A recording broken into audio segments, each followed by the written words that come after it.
a duré 30 ans. Personne ne voulait s'approcher de ces pays. Nous avons résolu et mis en fait cette guerre-là. Ayebisi Batuya autant, Donald Trump, a bien ici Union Européenne. Alors, bien bango, Bolinga qui kokende na mboka wana te. Bokuna, baba neki kokufa na ba arme ya makasi. Ba sokata bango na ba machette.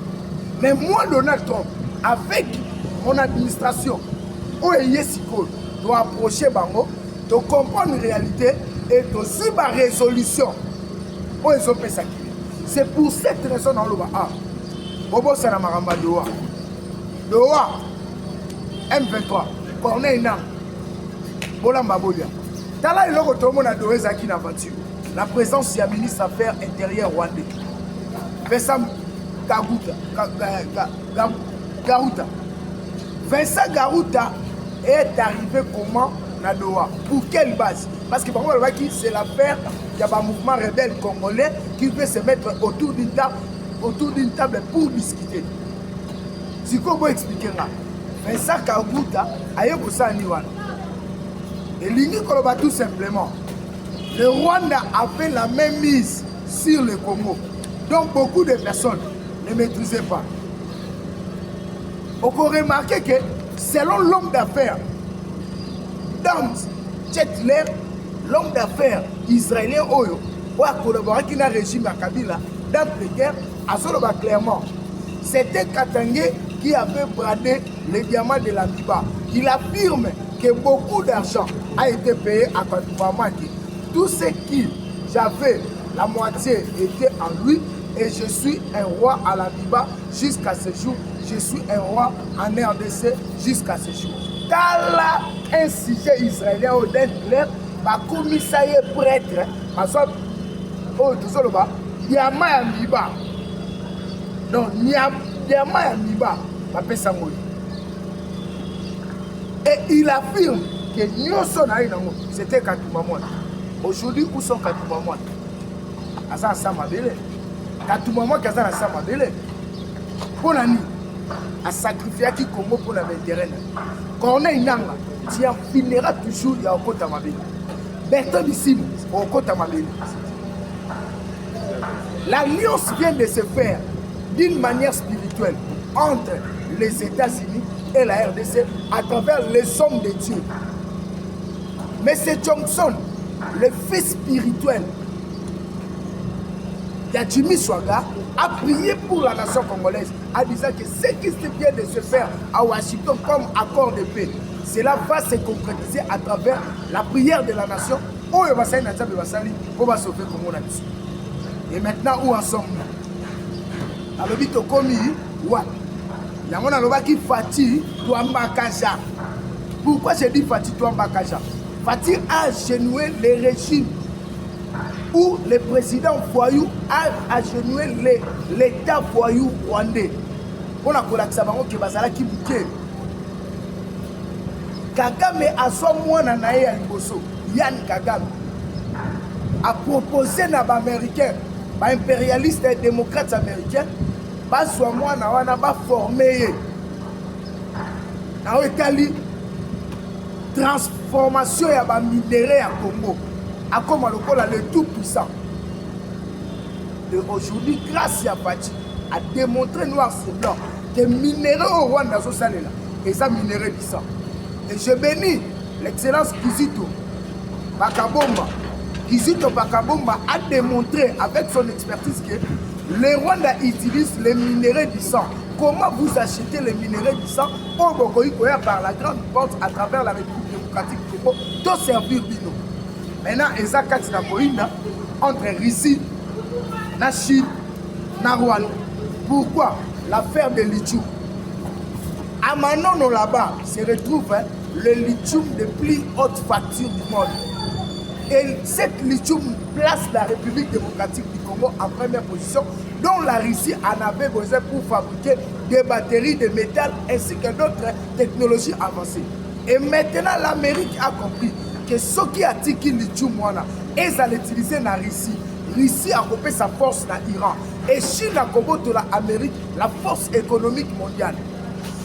yango moni présence ya ba homme d'affaires chinois baye kobondela sur la propos oyo tozobenga ya makambo etali contrat sino-congolais.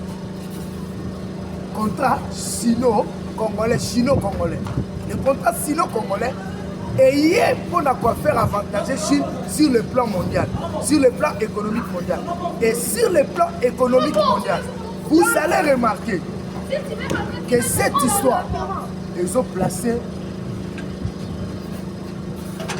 Russie en difficulté. C'est pour cela que Russie a mis à ça le rapprochement d'une manière officielle pour ne pas bénéficier du tchoum de la RDC, la branche d'Aïe. Ça, on a autant de la bino, dans ma qualité, il y a communicateur d'investigation. Pendant ces temps, que les États-Unis, sous l'administration poutiste, en Pereira et accompli un accord stratégique avec l'Ukraine, ils avaient objet clair à céder une signature gisement de lithium de Shevchevinsko en région du Donetsk. Cet site minier contient plus de 500 millions de tonnes de minerais avec un teneur en lithium de 1,2 à 1,4%, soit le plus grand gisement lithium en Europe évalué à plus de 30 milliards de dollars en termes. Maintenant, mais coup de théâtre, la Russie s'est emparée militairement de cette zone, justifiant ainsi les espoirs américains de sécuriser leur plan européen en matière de lithium. Ces rêves changent tout l'équilibre des négociations mondiales. Perte pour l'Ukraine, bénéfice pour la RDC. Privés de leur option ukrainienne, les États-Unis se trouvent contre d'accélérer les deals RDC-USA et se renforcent leur soutien à Kinshasa et au président Tshisekedi. Pourquoi? Parce que le gisement de Manono offre désormais une alternative fiable et stratégique face à la défaite minérale en Ukraine, car les Russes vendront cela aux Chinois. Manono, l'arme énergétique de la RDC. Le gisement de Manono situé dans le Tanganyika est reconnu comme l'un des plus grands gisements de spodumène lithium rocher au monde. 400 millions de tonnes de ressources minérales, une capacité estimée à 700 000 tonnes de concentré de lithium par an. Valeur annuelle estimée à 2 à 3 dollars milliards à 2 à 3 milliards de dollars par an. Ce n'est pas tout. Donc ici, les États-Unis, comprenant que l'Ukraine, sa partie qui détenait le lithium, est déjà récupérée par la Russie, l'avantage des États-Unis, c'était d'accentuer le deal entre les États-Unis et la Russie. Qu'est-ce qui se passe? Maintenant, les États-Unis, la partie à Tanganyika, à comprendre que production de lithium, précisément la province à Tanganyika, peut servir les États-Unis à être en première position sur le lithium du monde. Même la technologie avancée à Russie, malgré Russie à Botoli, une grande région, une grande partie à Ukraine, les États-Unis ont compris qu'il faut maintenant accentuer. On avait que Makambu à Doha, les alliés Lambalia. Pourquoi Lambalia? À Doha, il faut reconnaître M23. Par AFC, il y a la partie politique. Il y a passage et mixage, il y a intégration, il y a armée dans la police. Il faut respecter le programme PDDRSC. Pourquoi PDDRSC? C'est parce que la résolution qui d'abord, la 4 salons de désengagement. La processus Salonda, c'était la processus de paix à ce qui concerne le désengagement entre la RDC et le Rwanda. C'est pour cette raison que le Conseil de sécurité mondiale a fait sortir la résolution 2773 pour mettre qui Rwanda en chaos. Dans la résolution 2773, il y a ce qu'on appelle le principe de l'accord. Or, dans le principe de l'accord, il y a le principe de souveraineté, de l'intégrité territoriale au Rwanda à reconnaître que l'élément il faut voir. Maintenant, M23 va se retrouver nulle part parce que Rwanda aïe n'a pas pour parler nous sur quoi sur le intérêt à Rwanda. Maintenant les intérêts, il y a M23, les panthères, les placebos, les corneilles nanga se retrouvent nulle part. Il y a un autre lobby qui merci la délégation qui conduit par maître Jekme Chaban le VFM de la République. Oyo esprit séqueliste et l'attaque au point d'Arobaï que niet, il n'y aura pas brassage, il n'y aura pas intégration, il n'y aura pas l'acceptation. Il y a M23 comme mouvement politico et éthique à l'Okotati. D'abord, je te merci. Et merci à Tatoua Boulos. Tatoua Boulos, Trump Ouati Sekedi, on va comprendre que les Qatar doivent se soumettre dans Otozobenga, dans le accord de principe, où ils allaient l'accord de paix, l'accord du siècle, où ils allaient déjà signé le 27 juillet par les deux grands protagonistes, le Rwanda et la RDC, dont le Rwanda se retrouve en position de faiblesse. Donc merci, parce que le rendez-vous est déjà pris, que le 25 juillet, Fatih doit se retrouver avec Paul Kagame, avec notre délégation, à Katia Washington, la Maison Blanche, pour en finir et faire la conclusion finale de l'accord de paix, afin que la paix revienne totalement en République démocratique du Congo. Voilà les grandes lignes autocombats qui n'avaient pas pour un aéroport en Chine pendant 3 ans. À Maboko, il y a architecture américaine, au Bakosé, la infrastructure moderne de qualité, le plus belle infrastructure en Afrique, autocombats qui n'est pas qui na Roissy Charles de Gaulle. Nenga bakitaka na Zambete nebo kitaka kuna ngapote maneno awa pe biso tokobando kitape na kati ya aéroport à Chili okobosa na kozana na Chili okobulelo kozana na Washington to na Californie makambo koza déjà bien et les deux topesi merci pour la résolution ferme oyo RDC a présenté na kati ya Qatar pour na koloba ke a posséder na manœuvre to na manipulation. Il y a des réclames, il y a des panthères, il y a des placebos, il y a un 23 au Bazali Kosala, le jeu de l'ennemi, pour la infiltration et contre la mission. Merci, Président de la République, pour la démarche au Menaki, ici, Bezali Konumanoka, dans le cadre de développement. Moi, j'ai compris et j'ai toujours dit à vous que le projet allemand d'Afrique, il y a un merci pour tous ceux qui sont allemand d'Afrique. Merci du souci. Non seulement aux alliés ministres de la Finance, au bon ami comme gardien et surveillant, il y a des infrastructures, il y a Kinshasa, pour la projet à Kin et Zoboma, Oyo la Kike Kin et Koboma, il y a investissement, et financement Oyo Tier, pour la sauver mon cannabis, pour sauver capital national Italie, la canalisation d'eau, il y a la canalisation, il y a Maï, pour créer la route secondaire bétonnée comme Fatia Sal Béton, la route à Congo comme béton.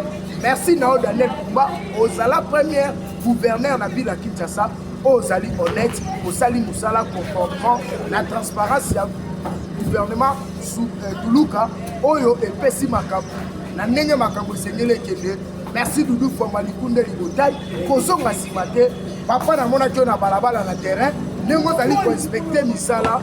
Premier salike, Boka na bisoto capital, Kinshasa, Ezonga Kin Label, Kin Ozalaki référence, Kin Ozalaki Abakiban, Kin Ozalaki Poto Moindo, Yango Tolini Pena Kin Yalelo, Ezonga Nenge Zalaki, merci Nabile Ozalaki Bele Pona Kolandanga, Bobenganga la plus 243, 82 24 46, 445 en Bibia, plus 243, 82 24 46, 445, c'était votre humble serviteur, le défenseur du pouvoir, les communicateurs d'investigation, Aélio Babref, Aélio Balecture, on a su la Banzunga Mungele, on a Kota Lisayo, Boni Fatia Zaliko pour la sauver Congo, et nous avons compris que Batumi Satubol, Bangonde Bazaki na Bibi ya Roteka Congo na Sipi A, Ikaya Bin Kaou, Ozandoki, Natangi Kombo Nayo, Azarias Mubewa, Ozam Kindoki, Ozandoki Teme, Ozali Misala Mabe, Natangi Kombo na Joseph politique alias Joseph Kabila.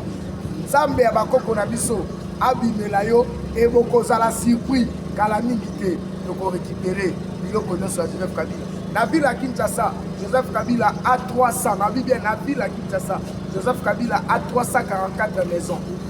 Donc selon investigation, 344 maisons, plusieurs chambres froides, plusieurs supermarchés, Kalamini Tetobo de l'aéro, on a déjà perquisition de Salamina Kachamata, pour Bakouti Balobi. Ah, ça c'est un état dans un état, mais dans la province. Dans la dimension mondiale, Pour architecture, vous avez Kachamata. Bakouti cave, bakouti sous-sol. Donc, bunker est dans la Kachamata.